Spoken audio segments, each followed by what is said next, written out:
যে এভিডেভিটগুলো জমা হয়েছিল সেই প্রথম দিন আপনি এভিডেভিটের পাতাগুলো উল্টান, দেখতে পাবেন যে সইটা আছে সেটা হচ্ছে অরূপ রায়ের সই। তো সেই অরূপ রায় কোথায় ছিলেন?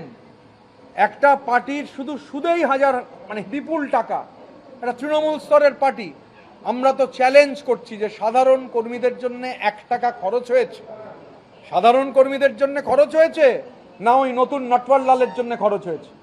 এই যে বাটপার নতুন নটওয়ার লাল ভাবা যায়? ধরুন আকরুজ্জামান সাহেব একটা হেলিকপ্টার আর একটা প্লেন কিনেছেন, আমি আমার অ্যাকাউন্ট থেকে ধরুন ওনাকে টাকা দিয়েছি, আর তারপর প্রতি মাসে আবার আমি ওনাকে ভাড়া দিচ্ছি।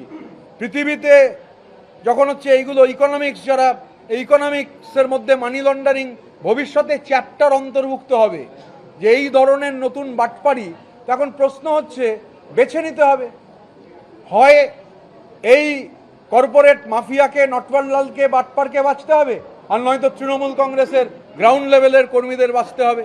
তো যখন চয়েস আছে, আমরা তৃণমূল স্তরের গ্রাউন্ড লেভেল কর্মীদের সঙ্গে আছি, আমরা নটওয়ারলালের সঙ্গে নেই।